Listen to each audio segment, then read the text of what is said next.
Okay, let's talk about bits. Basically, we can put bits, these metal things that go in horses' mouths, we can put them into two different categories. There are curb bits, and then there are snaffle bits. They all work in the same basic principle. They work with the same basic principle. You pull on the reins, that puts pressure on the bit puts pressure in the horse's or around the horse's mouth, in or around somehow. But how they do that is different from bit to bit. So we'll look at a few different kinds of bits and talk about how they work.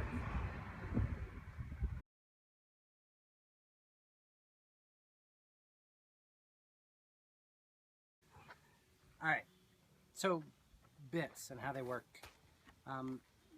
Bits, they go in the horse's mouth. But where they go in their mouth is kind of important to know. So right here, the bar of his mouth, this sensitive little corner, on either side, straight on through is where the bit's going to go. How it's going to go through there depends on the type of bit. If it's a solid bit, the tongue is going to be underneath it. If it's a broken bit, the bit will kind of go over the tongue. But if you look, let's take a look at his teeth. See right here, there are his front teeth. His back teeth start back here. And right here, there are no teeth. Whether he has these wolf teeth or not, there are no teeth right there where the bit goes. And that's kind of why it works. So the pressure, we talk about bits giving pressure. We talk about the amount of pressure that it's putting on the bar of the mouth right here. Also with curb chains, that'll be the pressure underneath their chin right here. And with the offset on the pole up at the top. This is where you'll also see pressure from the bits. So bits go in horses' mouths, yes. They go right here in the bar of the mouth across to the other side. They put pressure on the bars, pressure under the chin, and pressure at the pole of the head. That's how bits work.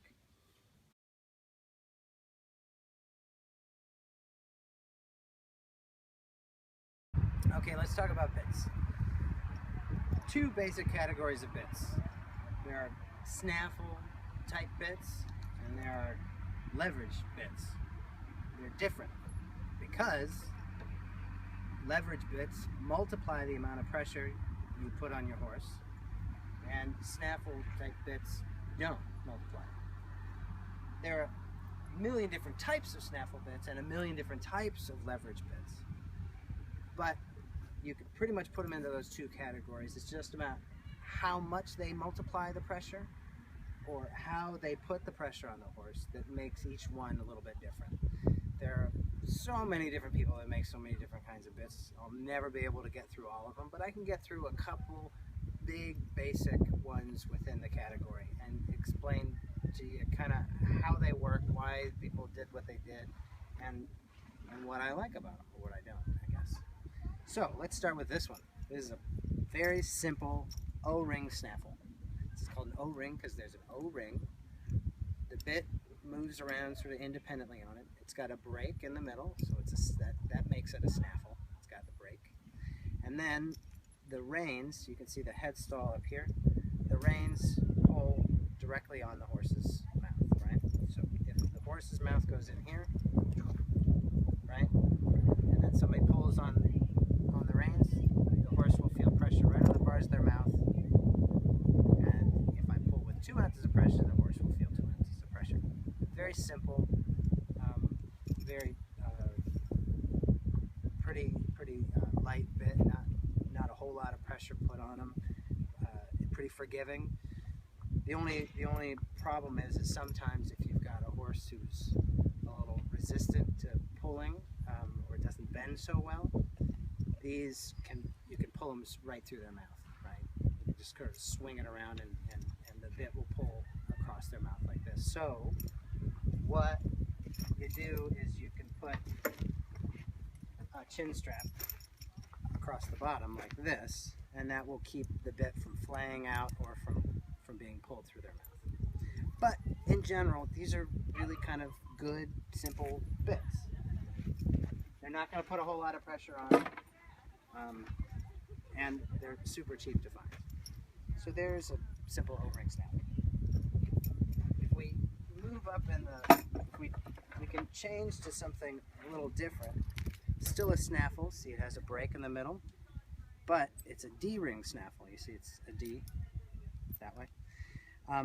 D-ring snaffles are a little bit different because you can see that ring can't move, so there's a little more static in their mouth. Again though, you pull directly on their mouth. You pull with two ounces, they'll fill 2 ounces. These bars right here are nice because then the bit can't go through their mouth so easily, so you don't need that lower strap as much. At any rate, once again, very similar to the O-ring snaffle, doesn't multiply the pressure.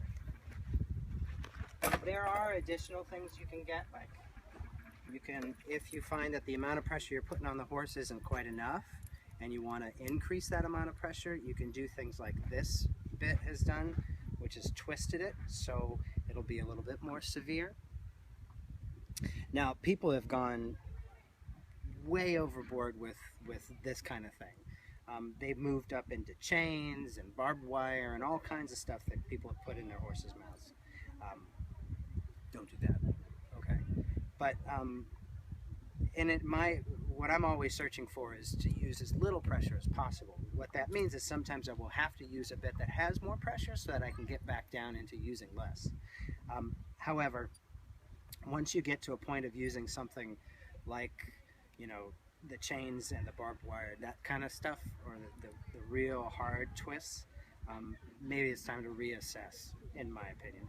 Maybe it's time to reassess sort of your training technique and work, you know, in order to get back down to a place that's not quite so severe. Anyway, so there's a D-ring snaffle, and then here's another take on it where you've got a snaffle again. It's similar to a D-ring, but it's got these cheek bars right here, which are kind of nice because in addition to pressure right here, what you can do is you can put pressure on the side of the face. So if this is in the horse's mouth, the side of the face will get pressure as you pull too, right? Also this way, you can see this kind of thing. It depends on the horse. You know, you find the horses that things work with, but this can be a nice bit to use with some of your training to help the horse bend their head. So there's a cheek bar. And then if we keep going in the snaffle, we've got, this is an egg butt snaffle. You see this sort of soft edge right here is an egg butt. This is a little bit different because it's still a snaffle, but it has a double joint. So what happens with this, if this is the horse's tongue, it kind of falls over the tongue a little bit better than if it didn't have that joint. This tends to be a little bit more soft in my opinion. The egg butt is a little soft on the bars of the mouth, and then this falls over their tongue. But again, we've got very simple, you know, direct pressure bit. So that's snaffles.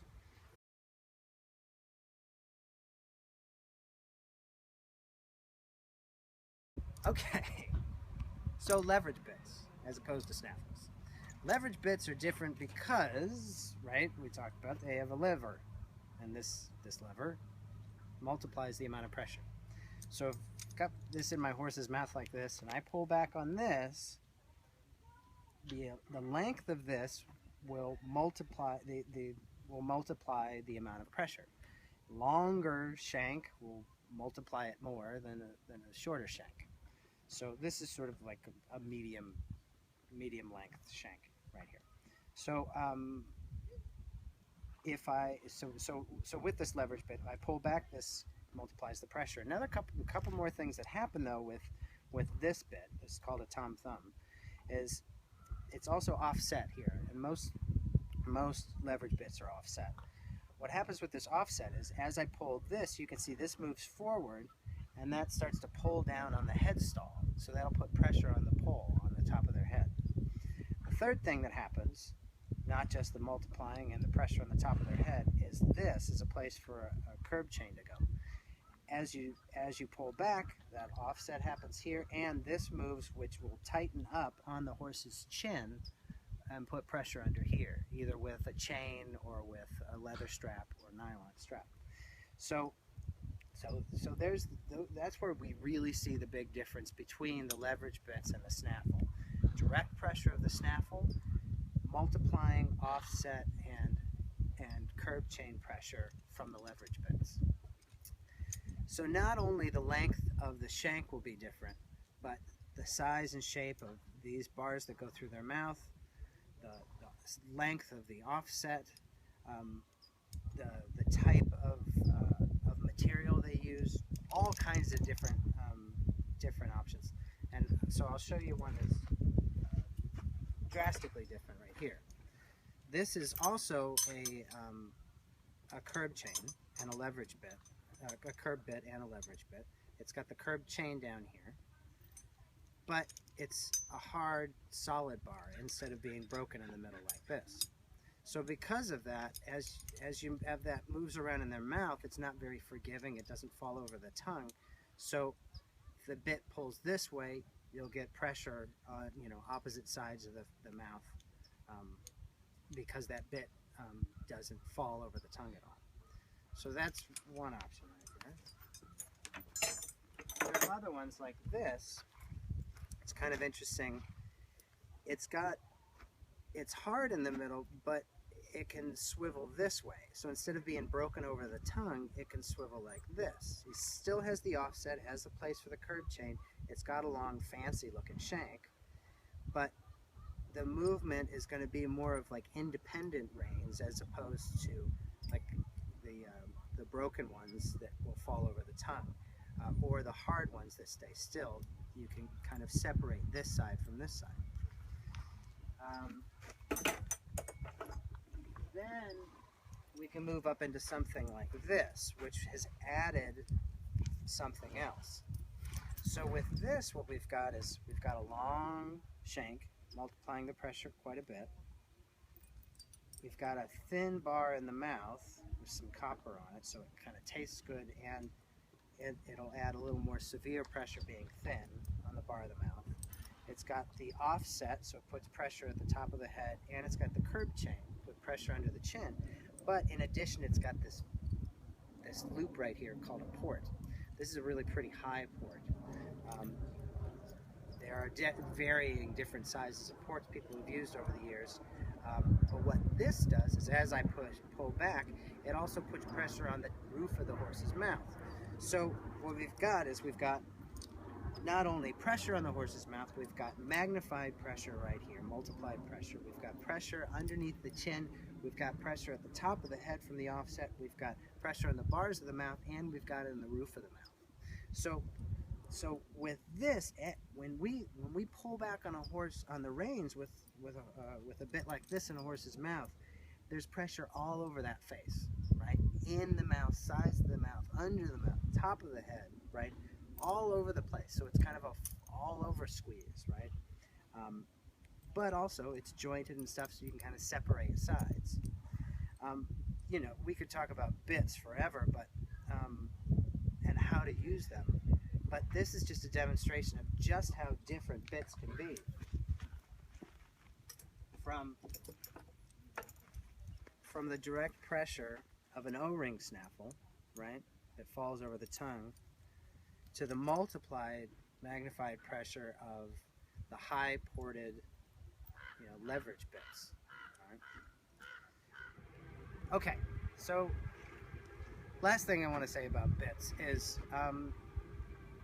the problem with all of these options is you got to pick one, right? So you have to go to the store and you have to say, I want that one, and buy it and go home with it. And sometimes they're pretty expensive.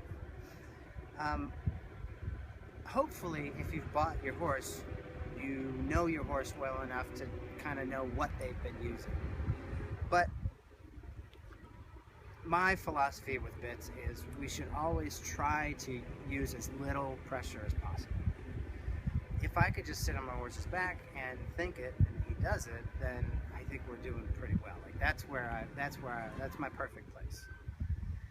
But that's not going to happen always. So you have to pick something. And if you're at the store and you just don't know what to do, and you've got a horse that listens pretty well, I'd say try to start off with something like this. Start off with Snaffle, I like this egg butt double jointed snaffle because it's relatively soft on their mouth and it gives you a place to go to.